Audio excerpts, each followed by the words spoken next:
Now today we've got a couple of items that I recovered when I was clearing out my dad's house. And these things were destined for the bin, but I thought, no, these are some good items that I can probably fix.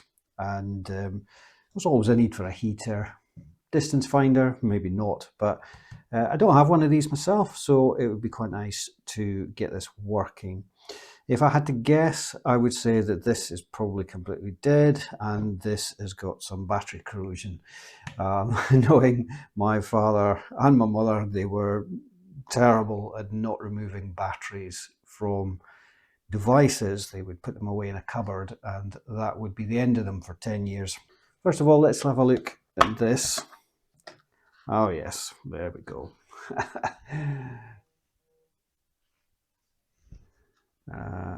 Yeah, telltale signs, that blue kind of thing. I do actually have some replacements of these now, so it might be a quick fix just to replace those. I think what we'll do is we'll open it up, apply some power to it, and then see where we go from there.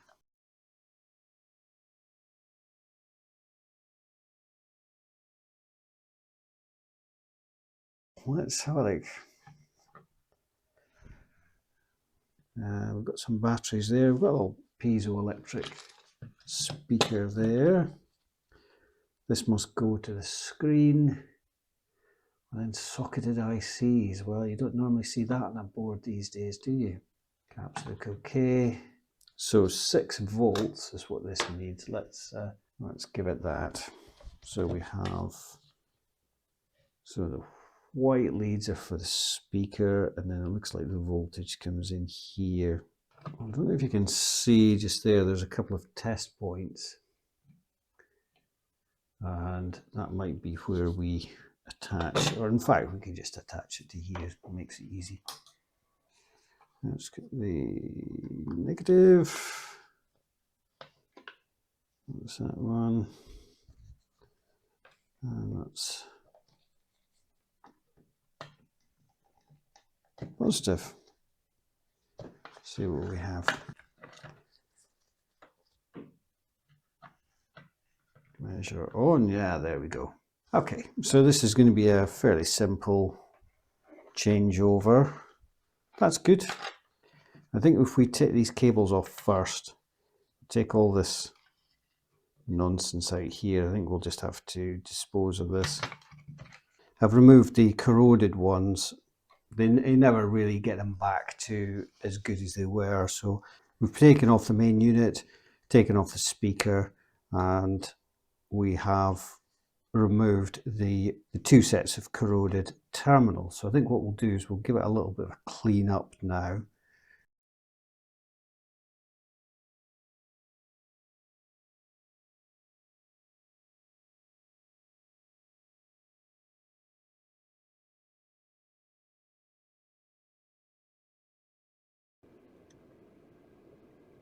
Right, and that's it. Okay, so all that remains is to put these back on. Okay, that should be the connections made. Don't think these are in any way directional. Let's put it back together, clean up a bit, and then we'll give it a test. So as you can see here, it's not working. I figured I'd start by checking the voltages across the batteries, and the first 2 seem fine. Those 2 batteries measured at 3 volts, which is correct. However, once I added on battery 3, the voltage dropped to around 1.5 volts instead of 4.5. I'd actually configured them like the picture below, which was never going to work. Let's pick it up again once I've discovered my error. Let's sort this out.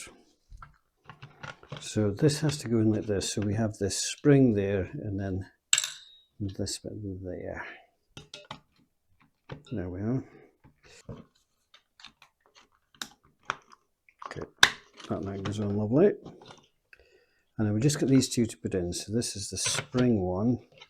Now we need this wire to go from there to there. So it needs to go there and be soldered on there. let's do that now. Try not to melt the plastic. Oh, look at that.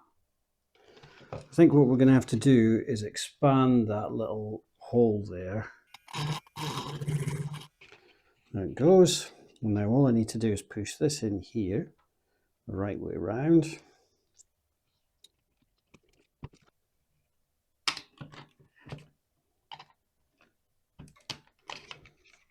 That's it. And now all I need to do is solder that wire onto there. This is the tricky bit, but... Right, let's see if that's now working. Right, and that on. And fingers crossed. Yes, there we go. Let's put these last few bits in then.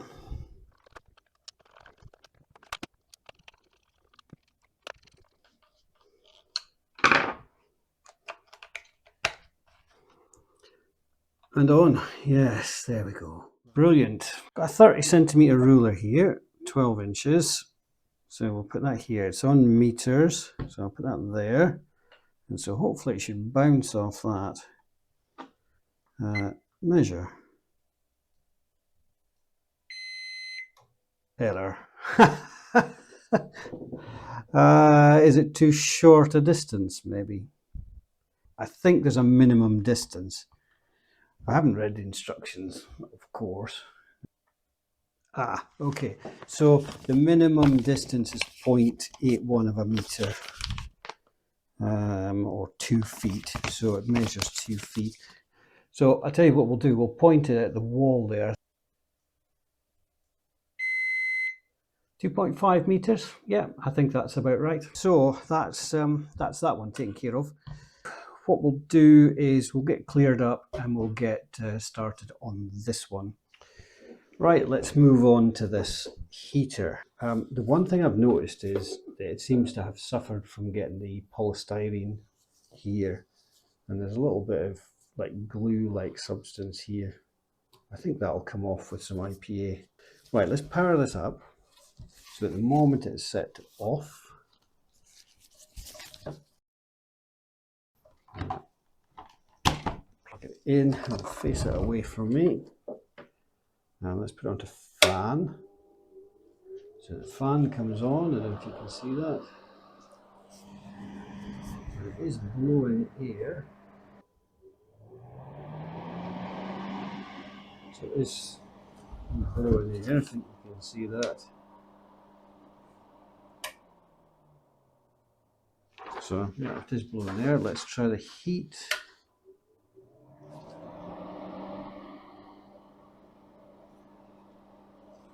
You've got speed here, it's about halfway up.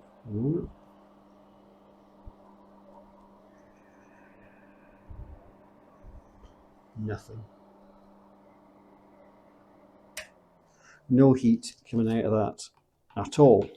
Okay, so I think we will just get into it then. 4 screws here, and I suspect we need to take these 4 off as well.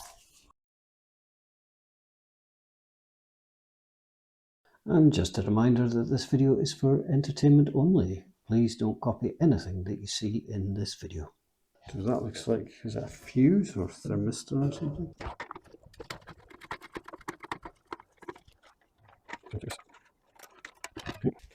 Right, take this off as well.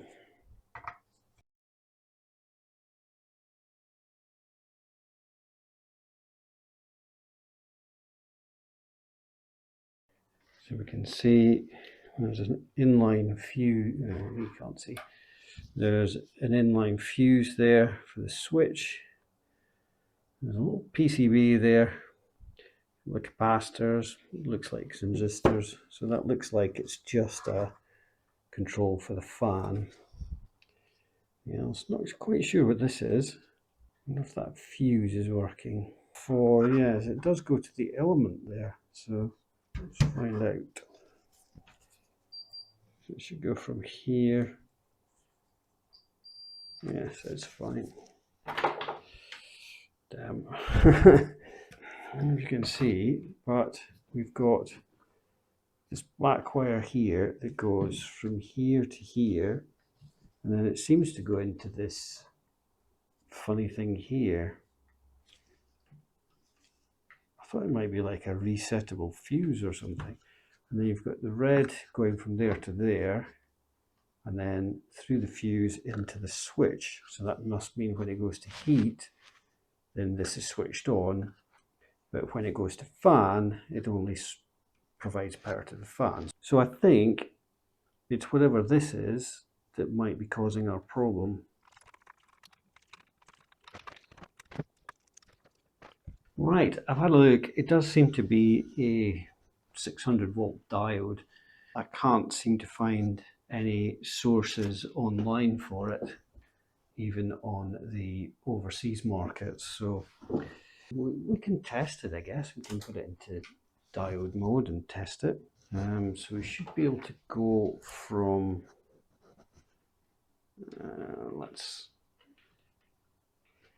hold it like this. So we should be able to go from there to there, 0.4.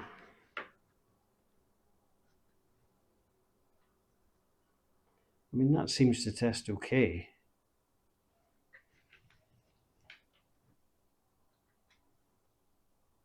So I wouldn't necessarily say that that's faulty, but I don't know how these things work. So I'm not sure what we should be expecting to see. I mean, that's all good. It's all secured in there properly. I mean, unless something's wrong on this PCB bit. We've got a couple of transistors there. I guess we can test them as well. I mean, they're slightly different, but I think this is okay. This diode's okay. The switch is okay. The wiring here is fine. The fuse is fine. The fan's going, so that's fine. Could be something on here, or it could be that this has just failed, or it's got a short in it. Should we see a low resistance between these two then? Yeah, so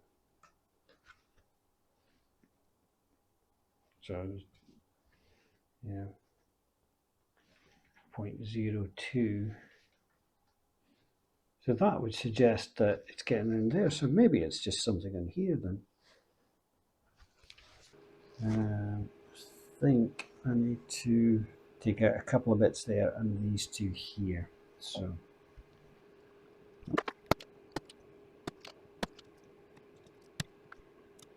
okay, we've managed to get this off. It's come off relatively cleanly.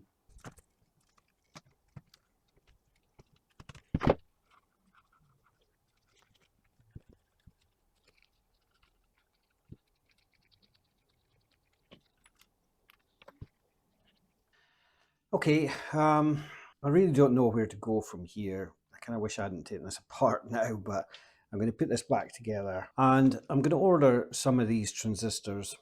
I've managed to find some of these online, but not these. So we'll try replacing that.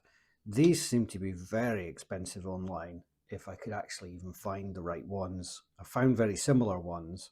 I can see that there's little to no resistance through here, so it seems like the coil itself should be okay, the fan's okay, the wiring seems fine, the fuse is fine. So, and I don't think replacing this would fix the heat either, being just a diode. I think it is actually doing its job.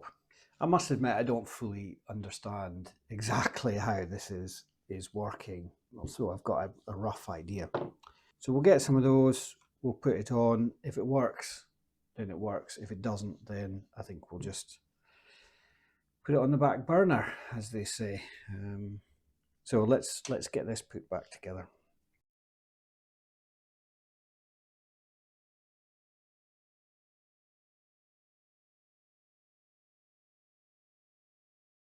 Right, so we're back. We've got the heater still disassembled. I didn't put it back together again. We've got another of these components and we're going to swap that one in. From what I can remember, I think we worked out that this one could potentially be faulty, although it was probably unlikely. Let's see if we can get this taken off then.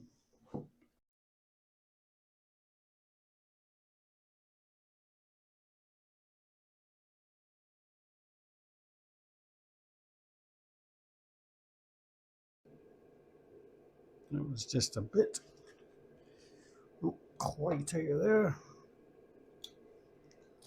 There we go. That came out relatively easily.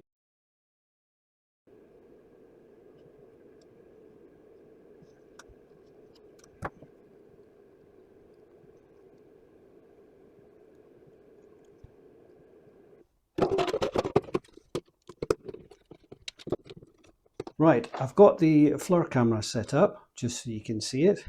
We'll leave it there. And let's plug this in. It's currently set on fan. We'll leave it on fan. I think you can see that fan is spinning. Okay, here goes. Oh yes, there's definitely heat coming out of that. So there we go, yeah. That all seems to be working. It hasn't been used for quite a long time, so there's quite a smell coming from it. I think it's obviously burning off all the dust and stuff. I don't know that it was that transistor that was the fault. I mean, possibly it was, or it could have been that there was a bad solder joint or something, because the other transistor did seem to measure the same. So I wonder why that was. It wasn't the repair I thought it was going to be, but we got it working in the end. It does need a foam pad at the back here, so normally there's a piece of foam that goes in there. I don't normally like working on mains equipment. I prefer battery operated because there's less chance of something going bang. Right, so I'm really glad to get both of these going. These do have a little bit of sentimental value to me. As I said, neither of these two items are going anywhere. We'll leave it there for today. Thanks for watching. See you in the next one.